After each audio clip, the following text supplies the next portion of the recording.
Shall we start? Okay. It's about answer writing. You guys have been writing answers every day, every week. And I'm so happy that you guys are improving in terms of presentation of answer, structuring of answer, or content wise also you are improving. Now coming to answer writing, as far as your GS paper is concerned and your answer writing is concerned, these three elements are always crucial, be it 2015 paper, 16 paper, 17 paper, 18 paper, 19, 20, 21, 22 or even 23. Have you seen 23 papers? GS1, GS2, etc. Have you seen the paper? The questions you've seen? Fine. So, this is something the UPSC expect from your side. Okay, if you simply by heart every book line by line and expect the same in the examination hall, nothing will happen. You have to broaden your thoughts. You have to think from different angles, different dimensions, and you have to contribute from your own side without losing the essence of the content. Now, the three elements are important in your answer writing: accuracy, brevity, clarity.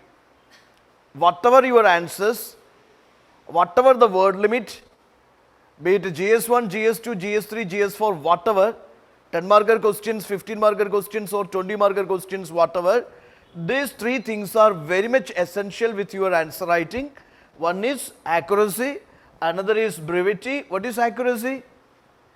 The problem with many aspirants in the answer writing, they asked something. They asked about this Lord Curzon and his policies, how it eventually resulted in this national awakening. Then the problem with many aspirants, they simply write on the policies of Lord Curzon. One side they simply write about the policies of Lord Curzon, then they write about the national awakening, reasons for national awakening. That is a disaster answer. You will have to, showcase that linkage between Lord Curzon's policies, how eventually it resulted in national awakening or national agitation. So there are different questions you could see that different interdisciplinary questions are also there. Different subjects are clubbed together, different angles are clubbed together and asked. Sometimes the cause effect linkage questions are also there. But problem with many aspirants, either they fail to address the linkage between the cause and effect. They either end up with the causes or effect. So here accuracy is very much important. Whatever is demanded by the question, exactly the demand of the question must be addressed. Exactly the demand of the question must be addressed. Okay, demand of the question must be addressed. Accuracy is, deviations is a common problem with many aspirants here. Question is asking for something, you are writing about something, or you are partially addressing, the question demand. All are dangerous. Here accuracy is something very much important. From beginning to end, you have to maintain that accuracy of answer. Second thing is brevity. The question is 150 words, the answer has to be written in 150 words or 250 words or 300 words something. The problem with the students, sometimes they give loads of flashbacks, trailers and teasers, and they fail to address the crux of the question, the central part of the question, and they will bring it in the last part of answer. The problem with many aspirants, they don't know where to limit the introduction. They know how to start and how to conclude the body part. They don't know how to have a conclusion, in the end of the answer. So these are common problems facing by different students and most of the aspirants. The problem is with the brevity, concise and precise answers. How to write concise and precise answers. Question may have different angles. A single question is asking for, multiple subdivisions here, subparts are there. But brevity has to be maintained. The concise and precise way of presenting an answer, that's again very important as far as scoring in the GS paper is concerned. Another thing is clarity. You written something, examiner couldn't digest what you written. That's again a problem. Okay, the wording you use, the language you use, the sentence formation, everything matters here. Even the grammar matters here. Legibility, your handwriting matters here. Okay, so the concept has to be clarified. The concept has to be very clear with the examiner, with the reader. Whatever you try to convey, sometimes the problem with aspirants, you have the concept in the brain, in the mind, but you failed to present through the words or lines in the answer paper. Sometimes while sitting with the examiner, you have to additionally orally convey the reader or the examiner that, sir, or ma'am, I try to convey this thing. Then the ma'am will say or sir will say that, okay, even though you try to convey this thing, that is not, that is not seen in the paper. So you are trying to convey something that is already in the mind, but unfortunately not able to bring it into the paper. Okay, so that is also a problem faced by different aspirants. So my solution and my advice to all of you is your answer, be it GS1 answer, GS2 answer, GS3 answer, GS4 answer, make sure that your answer has the accuracy, your answer has the brevity, concise, precise answers, okay. Then your answer must have the accuracy, brevity, clarity, three important things you have to take care while answering the questions. Now, let's go for some directives. Let's go for some directives asked in the questions. In the question, you might have seen there is a directive evaluate or critically evaluate, examine, critically examine, analyze, critically analyze, discuss, comment, justify. Different keywords are used, you remember. So how to handle these keywords? Actually, whether there is any importance to these keywords. How many questions are there in GS1 paper? 20 questions are there, 10 marker questions and these 15 marker questions usually there in GS1, 2, 3. In GS4 paper, 20 marker questions are also there. But you can see that in the end of the question or in the beginning of the question, you see that this kind of the tail words are there, this kind of the indicatives are there, directives are there. You are asked to examine, you are asked to analyze, you are asked to discuss, you are asked to comment, you are asked to justify, you are asked to enumerate, you are asked to elaborate. You seen that directives? Srirandu, have you seen such directives? So even though they are not that much important, but still they are important there. Understanding them will give you a proper navigation through the answer. What to do with the statement, what to do with the question, If you understand these keywords accurately, if you understand them, things will be easier for to present, an answer in the paper. For example, let us go with this evaluation. Evaluate. The keyword is evaluate. The keyword is evaluate. Okay, in the PPT itself, I have given the description so that you can easily follow me. Evaluate means, evaluation is the process of assessing or judging the significance or effectiveness of something. What is evaluation? What is evaluation? Yes, evaluation is the process of assessing. It is the process of assessing or judging the significance or effectiveness of something. You are supposed to evaluate something. Okay, article 21 clause 1, subclause D, something. Suppose you are asked to evaluate something. If something is evaluated, if something is asked to be evaluated means you have to assess or you have to judge the significance, the validity, the relevance or the effectiveness of something. That is something evaluation means. Okay, see, examining in a systematic manner to form an opinion or make a judgment about its relevance or effectiveness. You have to very systematically examine something, that is to judge or that is to make an expert opinion regarding its relevance, regarding its effectiveness, regarding its significance. That is something evaluation. So if you are asked to evaluate something, Jomon, the concept is you are asked to assess the relevance of something.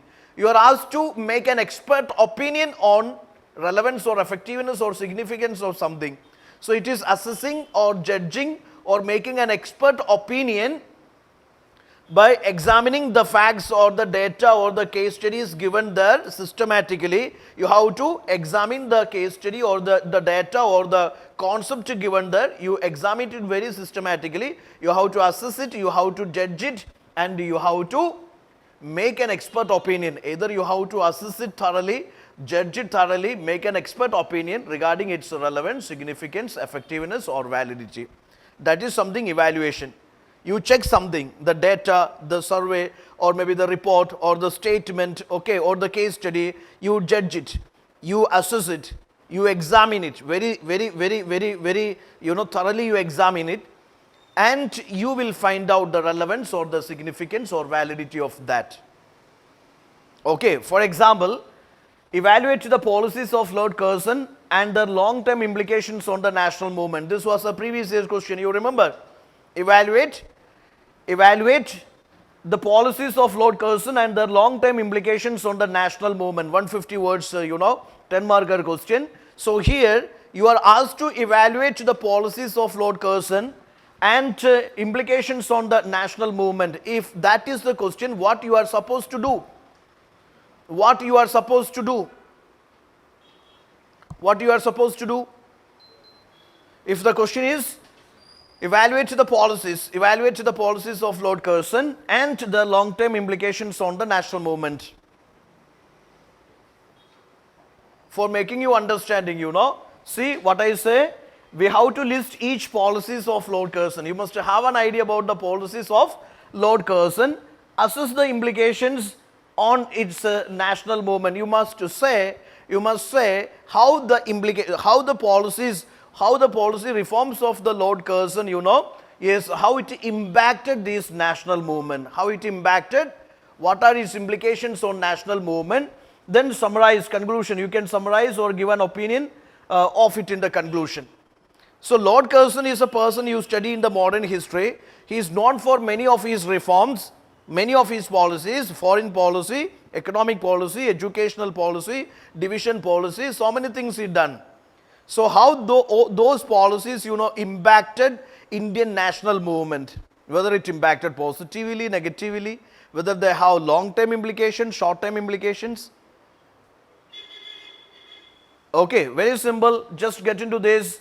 Yes, approach is like this. Introduction, briefly introduce Lord Curzon, his tenure as Viceroy of India. That is the introduction. If this is the question, introduction is, you will just introduce Lord Curzon and Lord Curzon as Viceroy of India, his tenure as Viceroy of India. Simple, that much is enough for the introduction part. Coming to body, discuss the key policies implemented by Lord Curzon and their impact on national movement. You batch guys not studied that modern India part, but still you have to, yes, when you study this, you will definitely evaluate the policies of Lord Curzon. It is not just listing out, you will evaluate the policies and its impact on Indian national movement. He is known for different policies, how they impacted Indian national movement, what are the short-term and the long-term implications on Indian national movement. Definitely you will study. Definitely you will study. Coming to conclusion part, you say, write a relevant conclusion summarizing the long-term implications. Long-term implications. Can you suggest any long-term implication? Any long-term implication of Lord Curzon? Continuous English session you are understanding, or should I convert it into bilingual? Are you okay to follow me? Are you okay to follow? Come on. Partition of Bengal. Partition of Bengal. Anything else? His aggressive foreign policies. Aggressive foreign policies. Now I am not going to make you write answers, but in the coming days, we will be having answers on these persons, Viceroys of India. So anyway, evaluation is nothing. This is tension. Simply you think like this. Evaluation means it is something you are supposed to assess or judge the effectiveness, relevance or significance of something. What is being asked? Lord Curzon's policies are asked and implications are asked. Definitely you have to assess, you have to judge, you have to make an expert opinion on Lord Curzon's policies and his implications on Indian national movement. Short-term implications are there and long-term implications are there. There is comment. There is a keyword which is called comment. You've seen this word comment in the question paper, Comment. What is written there? First important thing is, it is an opinion based question. It is your opinion is asking. It is your expert opinion. Not your, like, what is called a bluffing opinion, your expert opinion. This keyword is asking your expert opinion. So this is an opinion based question. It is an opinion based question. Opinion based question. You have to give your opinion, also how to justify it, giving evidence, arguments, data to justify your answer. So when comment is there, you have that full freedom to express your opinion. You have the full freedom to express your opinion, guys. Nirmal and Jinson, you are understanding me, na? Understanding? Okay, open the door. Let the thoughts, flow freely into the head. So the concept is very simple. Comment means it is an opinion based question. It is an opinion based question. It is an opinion based question. You got the point, Sayyid Lashmi. It is an opinion based question. Comment means, yes, if comment is suffixed or prefixed means it is it is asking your expert opinion here. It is asking your expert opinion, for which, yes, you have to give your opinion, for which you have to give evidences, arguments, counter arguments, data, etc. to justify your opinion. Yes, you can give evidence, examples, arguments, counter arguments, data or survey reports, anything to justify your comment, to justify your opinion, So comment means present your opinion. It is not necessary, it is always should be in favor of that statement. Even you can go against also. But the thing is, when you present a comment, it is opinion based, it is an expert opinion based approach. It is an expert opinion based approach. Opinion based, it is an expert opinion based approach. When you say something, when you comment on something, yes, you have to substantiate your stand by giving evidences, examples, arguments, counter arguments, data, reports, surveys, etc. to justify your stand. Yes, of course, nothing wrong with that. You can go for that, advantages, disadvantages, for and against that particular statement, nothing wrong with that. But there you have to substantiate that stand by giving evidences, examples or arguments or counter arguments. That thing is very much important here. Okay, that thing is very much, whatever the arguments you put on, whatever the arguments you present, that has to be substantiated by evidences, examples or maybe data, etc. Now there is a question, right of movement and residence throughout the territory of India are freely available to Indian citizens, but these rights are not absolute. The question is, right of movement and residence throughout the territory of India are freely available to the Indian citizens, but these rights are not absolute. What is that? Right of movement and residence. Under which Indian article? Under Article Indian Constitution, which under, Article 19, 21, 24, 19. Are you damn sure? It is under Article 19. Under Article 19, clause 1. Okay, fine. The question you understood. Question is, right of movement and residence throughout the territory of India are freely available to the Indian citizens, but these rights are not absolute. Comment on it. When you comment on it, your stand is like this. Constitutional position, Supreme Court judgments on the right of movement and residence has to be presented here. Constitutional position on what?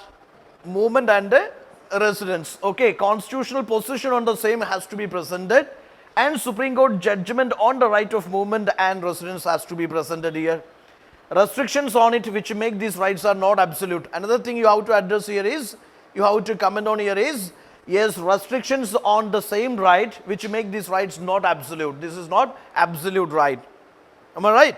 Yes, you have to comment on that. Now, opinion based question. This is fundamentally an opinion based question. So you can take a stand on the absoluteness of this right.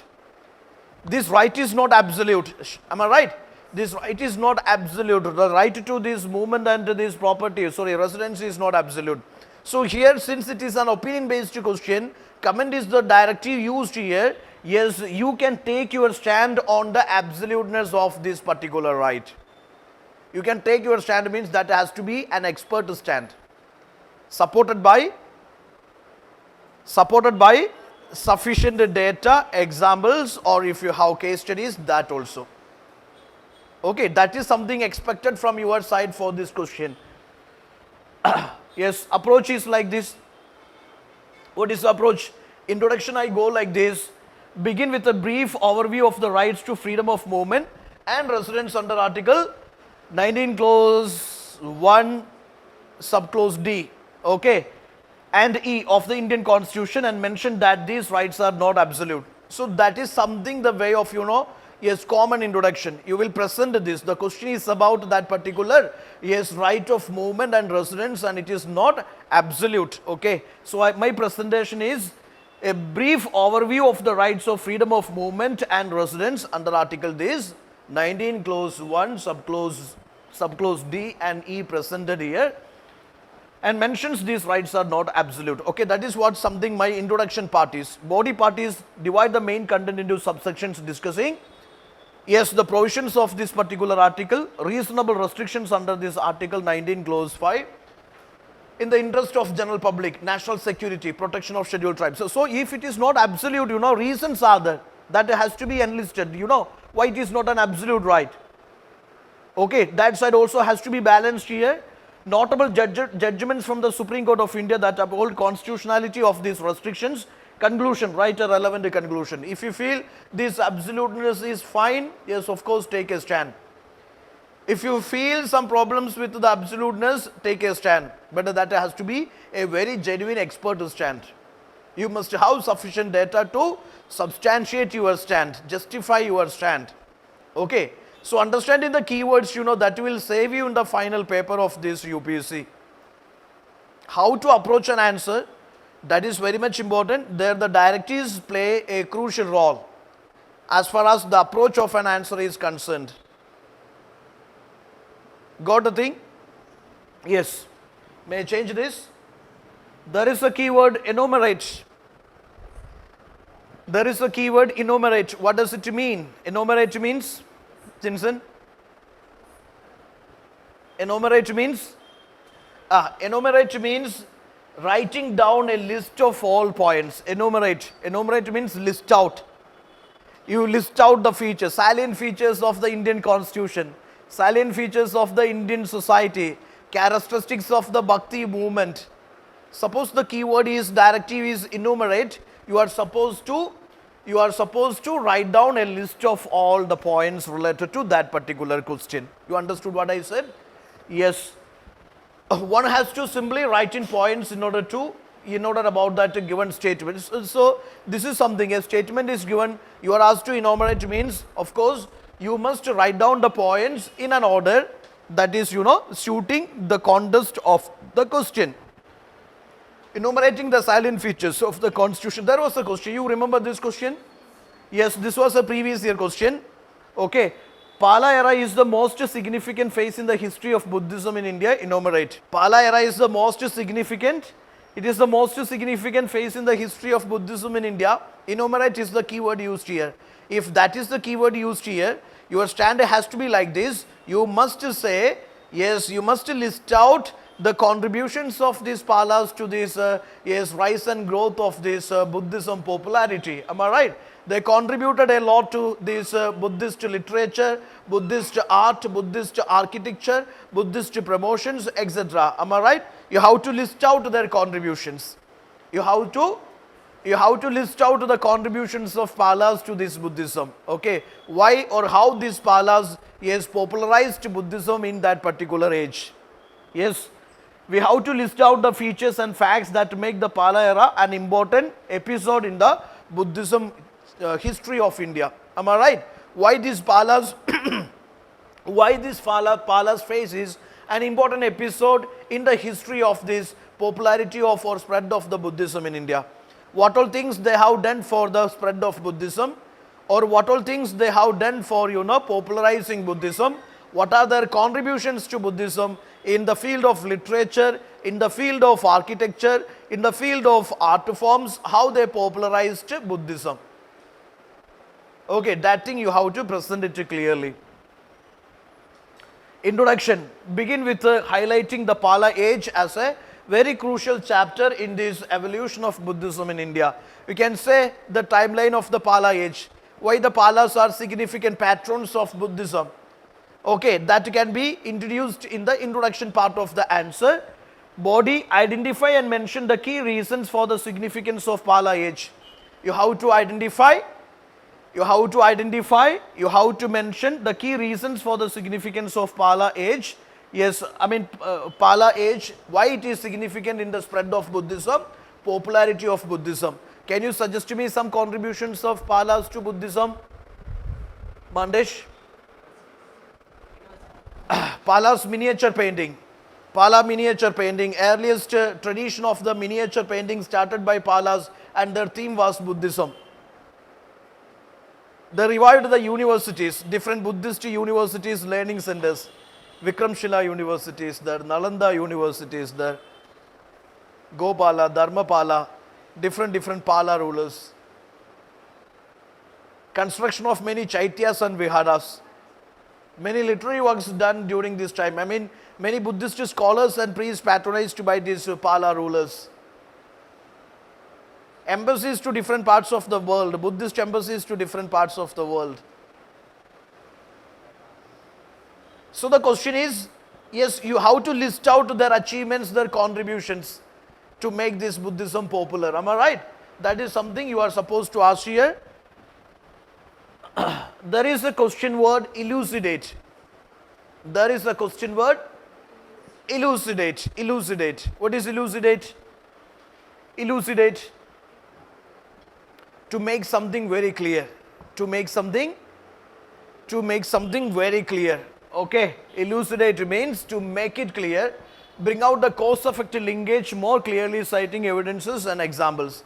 Mostly questions ചോദിക്കുന്നത് cause-effect linkage ആയിരിക്കും. You have to make it very clear what is that cause-effect linkage by giving examples, evidences or data. Suppose there is a question, many past rebellions linked with this 1857 revolt. Many past rebellions caused 1857 revolt or culminated with the 1857 revolt. So there is always a linkage type of question here. The past with the present, or the present with the future, or the cause with the effect. Linkage type of the question is there, and when this elucidate is the word asked there, you have to make it very crystal clear how this linkage is, linkage means the connection between a cause and effect, connection between causes and results, how this is properly linked together by giving examples, evidences or data or maybe these opinions.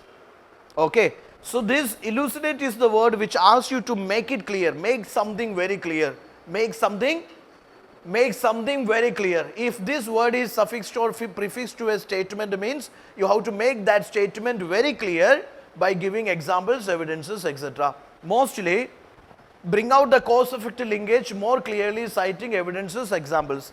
Mostly this keyword is used, in order to bring out the linkage between cause and effect, the cause and outcome, or the past and present, or present and future issues. Okay, you have to make it clear the linkage between cause and effect or cause and outcome.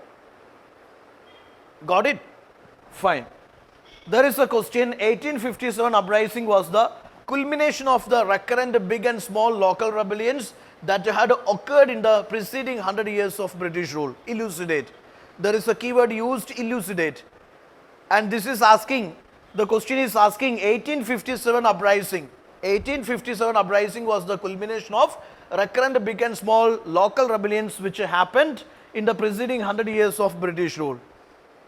From 1757 to 1857, so many rebellions happened, and there is a linkage between 1857 revolt and these recurring rebellions which happened in the 100 years. From 1757 to 1857, what is that linkage? What is the linkage between those small and big rebellions which happened before 1857 revolt and this 1857 revolt? That linkage is asked here. You have to present the linkage by giving examples, evidences or case studies. Am I right?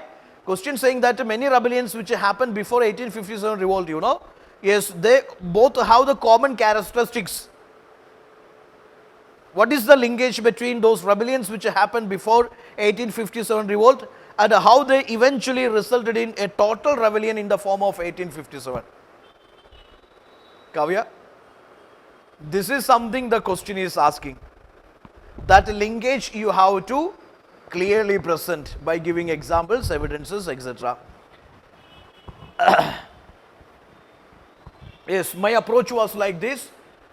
If that was the question, I just introduced 1857 uprising connections to the preceding local rebellions against British rule. That connection I just introduced, 1857 revolt and the connection with the preceding rebellions. Just that connection I presented. Then coming to body, discussed major factors and local rebellions that led to 1857 uprisings. I discussed major factors and local rebellions which led to 1857 uprisings. Also, socio-economic factors, religious cultural factors, political factors, key rebellions before 1857. So, when I discuss the socio-economic factors, religious and cultural factors and political factors, you know, they have so many commonalities here. So many similarities are there. So many similarities are there. For example, heavy taxation policy of the British, land revenue policies of the British, forest laws of the British, social legislations by British, forced conversions by British. Many striking similarities are there. I have to establish that linkage. Am I right, Revati? Yes. So I will say this is something the demand of the question in the body part. Coming to conclusion, I will summarize how this 1857 uprising, a culmination of recurrent local rebellions against British rule and its significance in the Indian national movement, that will I conclude in the conclusion part. When I say this, I know that many of you guys are freshers, many of you are experienced people. Those experienced people, you know, you can easily digest, and for the freshers, it will be something, a rocket science. Am I right? You will have a feeling like that. This is what this bloody guy is saying. That kind of the feeling you have? Yes, thank you.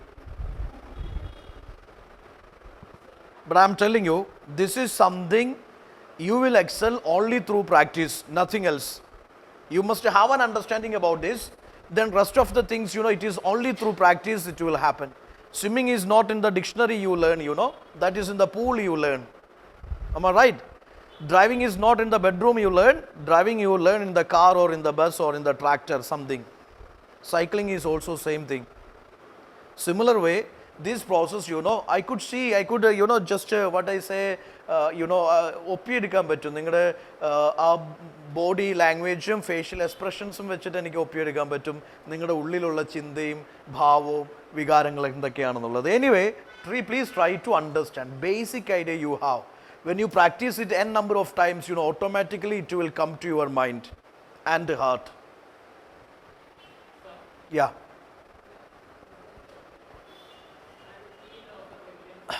Sorry?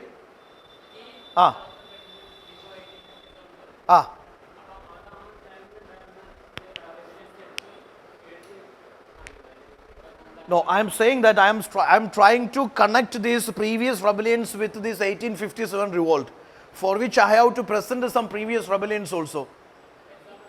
Yes, the socio-economic, religious, political factors, you know, for 1857 revolt, it directly or indirectly established the fact that previous rebellions also happened because of the same thing. Okay, this is the climax of those previous small and big rebellions. Yes, you have to list out some popular small rebellions which happened previously. Okay. Yeah, now there is a question. The question is elaborate. I mean, the directive is elaborate. If you are asked to elaborate, what is your stand, Shruti? You are asked to elaborate. When it is elaborate, what is the stand? Yeah, elaborate means when you are asked to elaborate, you need to give detailed information in a well organized manner, concerning what has already been said. It involves expanding upon a basic idea, concept or statement by providing additional information, examples or explanations. So elaborate means എന്തിനാണ് elaborate ചെയ്യാന്ന് പറയുന്നത്? Yes, elaboration is detailed information in a well organized manner. Something is given there. Something is given there. For example, a 5-year plan is given there, or maybe something disaster management issue is given there. Whatever is given, on that you have to give a very detailed explanation. You have to give a very detailed explanation, a detailed information in an organized manner. Okay, detailed information in a well organized manner. It involves expanding upon a basic idea, concept or statement by providing additional information, examples or explanations. For example, many voices had strengthened, enriched the nationalist movement during Gandhian phase. Elaborate. Many voices had strengthened, enriched the nationalist movement during this Gandhian phase. I must say, what are those many voices? I must give the examples. I must give the sufficient data. I must give the sufficient explanations. I must say, what are those many voices? Am I right? Many voices which enriched this nationalist movement during Gandhian phase, I have to say. Okay, for example, when I approach this, so elaborate means, yes, give a very detailed information on the given data in a very organized manner. Sometimes you have to expand the given concept by giving examples, evidences, etc. Okay, additional informations, etc. Yes, there is a question. Many voices had strengthened, enriched the nationalist movement during this Gandhian phase. Elaborate. Many voices had strengthened, enriched the nationalist movement during this Gandhian phase. Elaborate. 250 words, 15 marker. Now my introduction, according to this question, my introduction is Gandhian phase of the nationalist movement is introduced. Gandhian phase of the nationalist movement is introduced, and also how it was strengthened, enriched by various voices. I will just list out. I will just show what are the different voices. Then coming to body, in detail I will discuss what are those different voices which strengthened this nationalist phase of INM. Different voices contributed to nationalist movement during this Gandhian phase. Conclusion is, by summarizing importance of diverse voices in nationalist movement and also the role in shaping this freedom movement. Okay, I mean conclusion I will just summarize, and also I will say how they are relevant in shaping India's freedom movement during Gandhian phase. Different voices, how much they are helpful, how much they are significant in shaping India's freedom struggle. Can you suggest to me some example? Different voices during this freedom struggle. Socialist voice is there, leftist voice is there, revolutionary voice is there, women voice is there, students voice is there, then any other voice, depressed classes voice there. Yes, tribal voice, peasants voice, different voices are there. That is up to you. നിങ്ങൾ എത്രത്തോളം ചിന്തിക്കുന്നോ അത്രത്തോളം data കിട്ടും. Now there is a directive which is explain. There is a directive which is explain. Explain means you are asked to explain something. What does it mean? Yeah, if you explain something, Revati, break it down or describing it in a way that helps others to understand it better. Something complicated is supposed to be explained. Am I right? If I am a complex person, I must be explained. Am I right? If there is a theory which is very complicated, that must be explained. Break it down. Break it into pieces here. If atom theory is complex to me, that has to be explained. Explained means break it down into different parts and you explain in such a way, yes, the layman can understand it. The layman, the commoner can understand it. Am I right? There is a complex theory, and if the keyword is explain means make it simple.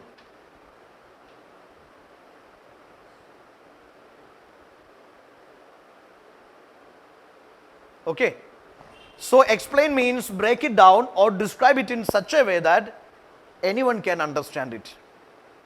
Even a layman can understand it. People without knowledge on that theory can understand it. More details or revealing relevant facts and giving reasons so as to justify the stand.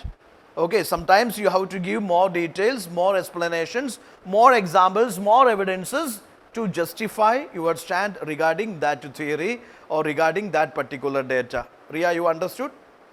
Not understood? Understood? Then tell what is this explain.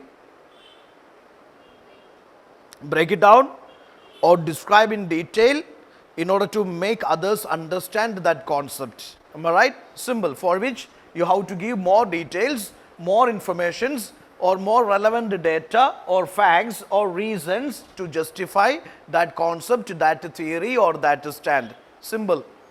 Okay.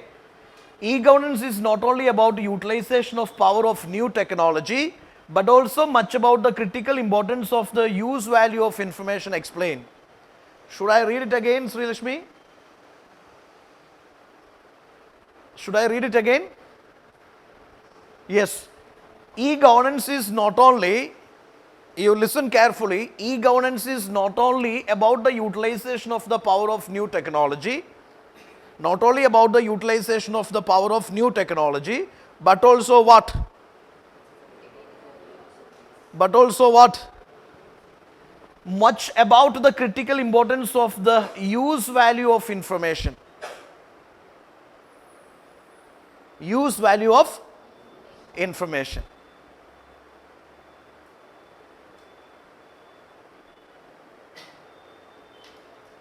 So you have to say on e-governance, am I right?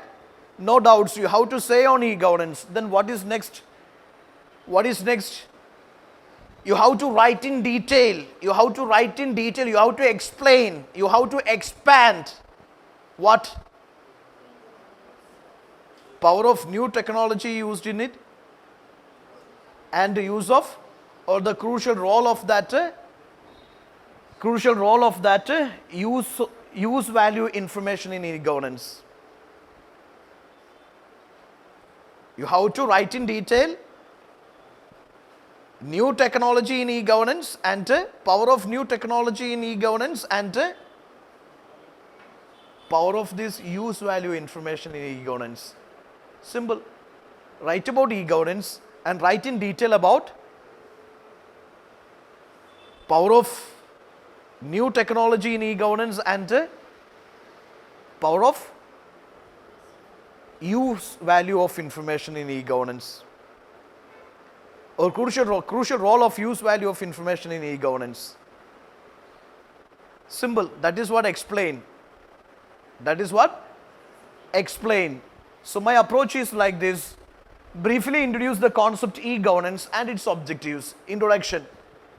E-governance and its objectives, highlighting importance of the value of use value of information in addition to leveraging new technology. Okay, so there is use of this new technology and this use of this use value information in e-governance. You have to say on that. Then in detail you discuss in the body part.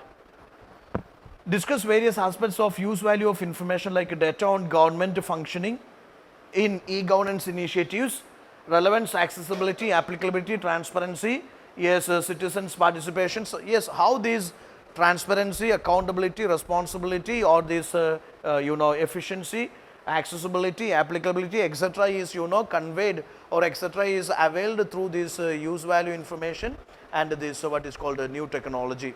Am I right? That you will discuss here in the body part with the examples. You have to say it with the examples. Conclusion is, what is the stand of the conclusion?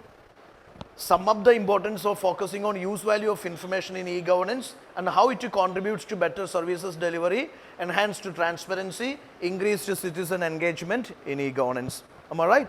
Yes, obviously. Sometimes the conclusion for such questions can be kind of a summary and kind of an extension to futuristic goal.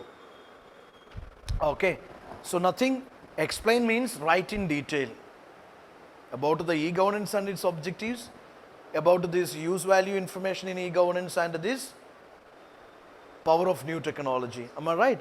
Yes, I have to present in the body part. Write in detail, enough. Break down into part and write in detail so that the commoner can understand. There is a word discuss. There is a word discuss. If you are asked to discuss something, what is your approach? You are asked to discuss something, what is your approach?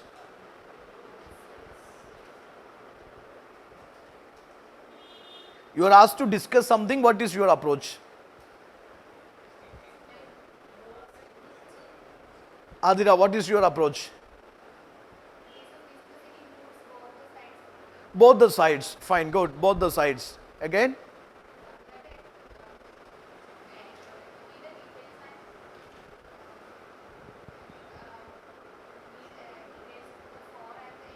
For and against. Okay, fine. Okay, you have to debate on a paper. Essentially, discuss means you have to debate on a paper, debate on a topic, debate on a theme, debate on a given subject. Am I right? It's basically discuss is debate. Discuss is basically, which I am going to do it right now. Okay, the debate we are going to, without a preparation, you are going to debate on something. The topic I will give you right now. So anyway, you have to debate on a paper. You have to debate on a paper by going through the details of the issues. You remember your groups, your peer groups, you remember? Where is Ramsija?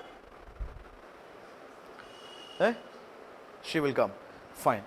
And Sanish, new guy. Hashir, where is he? Room? Sightseeing? Studying? Previous portions. Previous portions, okay. You have to debate on a paper by going through the details of issues. You have to debate on a paper by going through the details of the issues. Details of the issues. Debate, basically you have to debate. Debate in the variable namakariam, we discuss both the sides, the pro and against, advantages, disadvantages, all the stands we cover. Am I right? Yes. You can give reasons for both for and against arguments if any, or else can divide the main content into subsections for discussions. Once all the discussions is done, a suitable conclusion is drawn. That's it. You discuss adinte ella vashangalum chekinju parishodhikkunnu. And the pro and against, areas you cover very well. Okay, advantages, disadvantages, and pro and against stands you cover very well. Finally, you come up with a logic conclusion, a fine conclusion. Based on your debates, based on your arguments and counter arguments, finally you draw the conclusion which is a balanced conclusion, a fair conclusion. You got the point, na? That is debate. There is a question. Most significant achievement of modern law in India is constitutionalization of environmental problems by the Supreme Court. Discuss the statement with the help of relevant case laws. You understood the question? A previous year question. Question is, most significant achievement of modern law in India is the constitutionalization of environmental problems. Most significant achievement of modern law in India is what? Constitutionalization of these environmental problems by the Supreme Court. Now, question is, discuss this statement with the help of relevant case laws. With the help of relevant case laws. You must have the factual knowledge. You must have the case studies. You must have the relevant examples. Then only you can answer this question. But still the question is asking for discuss. You have to bring in a debate on the topic. Constitutionalization of environmental problems by Supreme Court of India. One of the most significant achievement of the modern law is constitutionalization of environmental problems. You must have some environmental problems. You must have some very popular, very significant Supreme Court verdicts, judgments on that environmental problems. Okay, how the environmental problems are constitutionalized.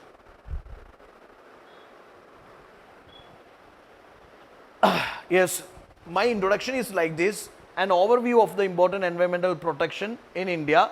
Yes, importance of the environmental protection in India and role of Supreme Court in addressing environmental issues. In the introduction I said an overview to environmental problems or importance of this importance of this environmental protection in India, I would say. Okay, or I will highlight the environmental problems in India and also Yes, the stand of Supreme Court in addressing environmental issues. That is my introduction.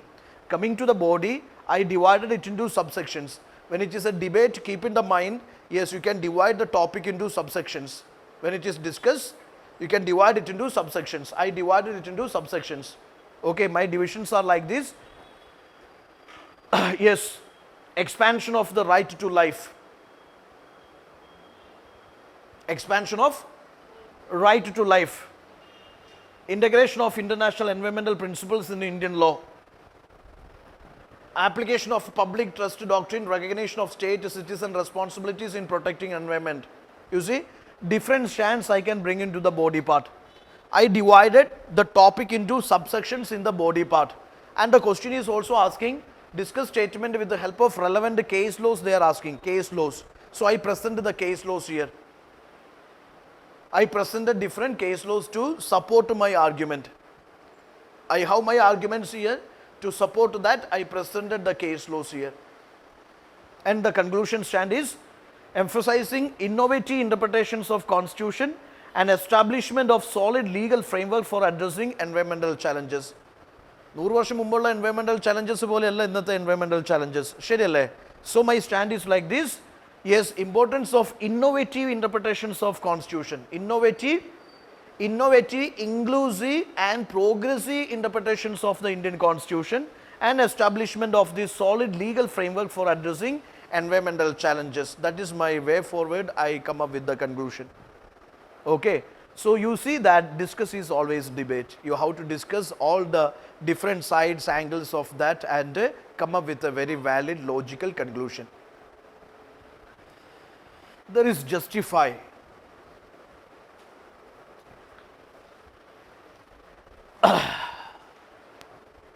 Justify is nothing but you have to prove the validity of something. You have to prove the validity of something. Prove the validity. Prove the validity.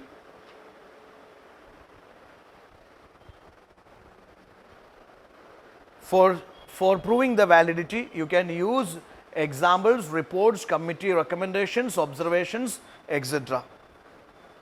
Okay, for proving the validity, you can use reports, committee recommendations, observations by NGOs, etc. So this is something. This is nothing but this is, if a question is given with justify, yes, you are asked to prove the validity of the statement. You are asked to prove the validity of the statement. Okay, there are two types of questions possible with this question word. You may be asked to justify the statement given or allowed to take a stand to justify your stand.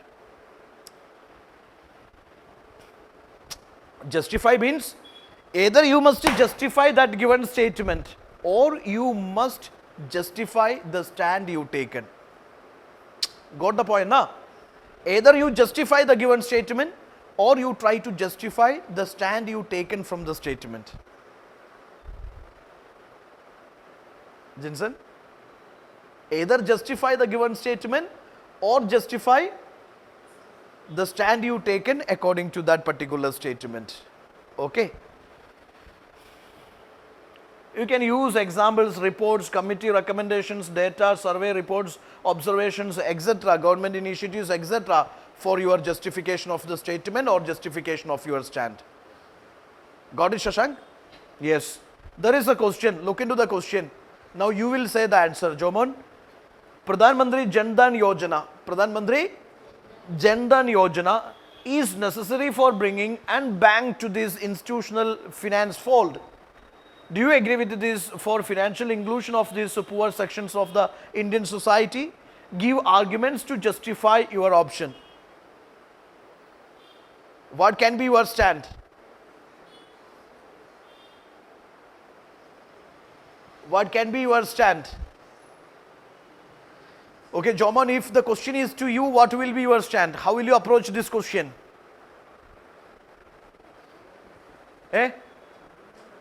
ചോദ്യം തന്നെ മനസ്സിലായിട്ടില്ല. That is A very good part because നിങ്ങൾക്ക് മനസ്സിലായില്ല എന്ന് തിരിച്ചറിയുന്നത് പ്രിപ്പറേഷൻ്റെ പ്രോസസ്സിലെ ഏറ്റവും ആദ്യത്തെ ചവിട്ടുപടിയാണ്. മനസ്സിലായിട്ടുമില്ല എന്നിട്ട് മനസ്സിലായി എന്ന് സ്വയം തെറ്റിദ്ധരിക്കുന്നത് അത് വലിയൊരു ഫൗൾ ഗെയിമാണ്. മനസ്സിലായില്ലെങ്കിൽ മനസ്സിലായില്ല എന്ന് പറയാനുള്ള ആർജവം കാണിക്കുക എന്നുള്ളതാണ് ഈ പ്രിപ്പറേഷൻ്റെ ശരിയായിട്ടുള്ള ട്രാക്ക്. ചില കുട്ടികൾ അനാവശ്യമായിട്ട് ആറ്റിറ്റ്യൂഡ് കാണിക്കുന്നു, അവർക്കൊന്നും മനസ്സിലാവുന്നില്ല, പക്ഷെ എല്ലാം മനസ്സിലായി എന്നുള്ള ധാരണയിൽ മുന്നോട്ടേക്ക് ഓടുന്നു. That is A blunder idea. ഞാൻ പറഞ്ഞു വരുന്നത് എന്താണെന്ന് വെച്ച് കഴിഞ്ഞാൽ, പ്രിപ്പറേഷനിൽ എപ്പോഴും റിസപ്റ്റീവ് ആവുക എന്നുള്ളതാണ് the biggest thing you have to do. ചിലപ്പോൾ ഒന്നും മനസ്സിലാവത്തില്ല, കാരണം നമ്മുടെ സ്റ്റാൻഡേർഡിലേക്ക് UPSC താഴത്തില്ല. നമ്മൾ പറയണേ പ്രിയപ്പെട്ട UPSC, ഞാൻ 10ാം ക്ലാസ്സും ഗുസ്തിയാണ്, എൻ്റെ സ്റ്റാൻഡേർഡിലേക്ക് വരൂ എന്ന് പറഞ്ഞാൽ വരത്തില്ല. UPSC ഒരു സ്റ്റാൻഡേർഡ് സെറ്റ് ചെയ്തിട്ടുണ്ടാവാം, UPSC ഒരു ലെവൽ ഓഫ് കോമ്പറ്റീഷൻ സെറ്റ് ചെയ്തിട്ടുണ്ടാവാം. നമ്മൾ ആ കോമ്പറ്റീഷനിലേക്ക് ഉയരുകയാണ് വേണ്ടത്, ശരിയല്ലേ? നമ്മൾ സിവിൽ സർവൻ്റ് ആവാൻ ആഗ്രഹിക്കുന്നുണ്ടെങ്കിൽ UPSC ഏത് ലെവൽ ഓഫ് കോമ്പറ്റീഷനാണോ സെറ്റ് ചെയ്തിരിക്കുന്നത് അതിലേക്ക് നമ്മൾ ഉയരണം. ഒരുപാട് തവണ ഈ സ്പൈഡർ വെബ് പോലത്തെ സംഭവമാണ്, ഒരുപാട് തവണ ചാടി കളിക്കും, വല കെട്ടാൻ പറ്റത്തില്ല, വീണു പോകും. പക്ഷെ ഒരുപാട് ചാടിയാണ് ഈ പറഞ്ഞ സ്പൈഡർ വെബ് കെട്ടുന്നത്, ശരിയല്ലേ? എന്ന് പറഞ്ഞതുപോലെ ഇവിടെയും മൾട്ടിപ്പിൾ പരിശ്രമങ്ങളിലൂടെയാണ് നമ്മൾ വിന്നർ ആവുന്നത്. ആരും നേരെ വന്നു കണ്ടു കീഴടക്കി എന്ന് പറയുന്നൊരു സംഭവം ഇതിൽ പോസിബിൾ അല്ല. You try to realise. ചിലപ്പോൾ ചില കാര്യങ്ങൾ ആദ്യമായിട്ട് കേൾക്കുമ്പോൾ നിങ്ങൾക്ക് ടോട്ടലി സ്ട്രേഞ്ച് ഫീലിംഗ് ആയിരിക്കും. പുതിയ പ്ലാനറ്റിലോ പുതിയ സ്റ്റാറിലോ അല്ലെങ്കിൽ വേറെ എവിടെയോ എത്തിയ പോലത്തെ ഫീലൊക്കെ ആയിരിക്കും. പക്ഷേ എല്ലാവരും ഇങ്ങനെയാണ്. Initially everything is so strange to them, but through continuous practices, continuous practices. For example, ഞാൻ നോർത്തിൽ പോയ സമയത്ത് ദർ വാസ് എ ബ്രേക്ക്ഫാസ്റ്റ്. ആ ബ്രേക്ക്ഫാസ്റ്റിൻ്റെ പ്രത്യേകത എന്ന് വെച്ചാൽ ഈ കട്ട തൈരില്ലേ, ദഹി ചൂടാസ് മിലാക്കെ യൂസ് ചെയ്യും. അതായത് ചൂട എന്ന് പറയുന്നത് ഈ ബീറ്റൺ റൈസ്, അവലിൽ നല്ല കട്ട തൈര് മിക്സ് ചെയ്തിട്ട് അതിൽ ശർക്കര ഒഴിച്ച് പഴം മിക്സ് ചെയ്ത്, പിന്നെന്താ ഐറ്റമായിരുന്നു, വേറെ എന്തോ 1-2 ഐറ്റം കൂടി മിക്സ് ചെയ്ത് കഴിക്കുന്ന ഒരവസ്ഥ. അതൊരു സൗത്ത് ഇന്ത്യനെ സംബന്ധിച്ചിടത്തോളം maybe it is too strange. Because നമ്മൾ സാധാരണ തൈരിൻ്റെ കൂടെ കട്ടയ്ക്ക് ഉപ്പ് തട്ടിയിട്ട് ചോറിൻ്റെ കൂടെ മിക്സ് ചെയ്തടിക്കുകയാണ് ചെയ്യുന്നത്. അതിൽ പഞ്ചസാര, ശർക്കര, പഴമൊക്കെ മിക്സ് ചെയ്തടിക്കുക എന്ന് പറയുമ്പോൾ ചിലപ്പോൾ എല്ലാവർക്കും അത് ഉൾക്കൊണ്ടോണെന്ന് വരത്തില്ല. ഇനീഷ്യലി ഞാൻ പട്ടിണി കിടന്നു, ബ്രേക്ക്ഫാസ്റ്റ് എനിക്ക് സ്കിപ്പ് ചെയ്യേണ്ടി വന്നു. പിന്നെ അത് one of my favourite breakfast ആയിട്ട് മാറി എന്നുള്ളതാണ് reality. Adaptability is again, a crucial factor coming to civil service examination. അത് ചിലപ്പോൾ ഫുഡാവാം, ഹോസ്റ്റൽ വാർഡനാവാം, അവിടുത്തെ അലക്കുന്ന സംവിധാനമാവാം, കുളിക്കുന്ന സംവിധാനമാവാം, അല്ലെങ്കിൽ പല സംഭവങ്ങളാവാം. അതൊക്കെ ആയിട്ട് നമ്മൾ അഡ്ജസ്റ്റ് ചെയ്യേണ്ടി വരുന്നത്. കാരണം നമ്മുടെ ലക്ഷ്യം എന്ന് പറയുന്നത് അവിടെ വാർഡനായിട്ട് ബോക്സിംഗ് നടത്തുക എന്നുള്ളതല്ല. നമ്മുടെ ലക്ഷ്യം എന്ന് പറയുന്നത് സിവിൽ സർവീസസ് ആണ്, ശരിയല്ലേ? അപ്പോൾ കുറേ കാര്യങ്ങളുടെയൊക്കെ മേലെയാണ് നമ്മുടെ തോട്ട് എന്ന് പറയുന്നത്. അതൊക്കെ നിസ്സാരം, നമ്മുടെ താഴെ നിൽക്കുന്ന സംഭവങ്ങളാണ്. അതിൻ്റെ മേലെ നമ്മൾ ചിന്തിക്കുമ്പോഴാണ്, കാരണം കുറേ സാധനങ്ങൾ നമ്മൾ പ്രതീക്ഷിച്ച പോലെയൊക്കെ സെറ്റ് ആവണമെന്ന് ഒരു നിർബന്ധമില്ല. Because it is not our home, we are far away from our home. ഹോമിൽ ചിലപ്പോൾ ഭയങ്കര ട്രീറ്റ്മെൻറ്റ്. അപ്പോൾ ഇത് എൻ്റെ ഏറ്റവും വലിയ പ്രശ്നം. ഞാൻ എന്ത് പറഞ്ഞാലും നിങ്ങൾ ഓരോരുത്തരും മൈൻഡിൽ ചിന്തിക്കും, ജഗതി പറഞ്ഞു ഇത് എന്നെ ഉദ്ദേശിച്ചാണ്, എന്നെ മാത്രം ഉദ്ദേശിച്ചാണ്. അങ്ങനെ ഒരിക്കലും ചിന്തിക്കരുത്. Because I M dealing so many people, online offline.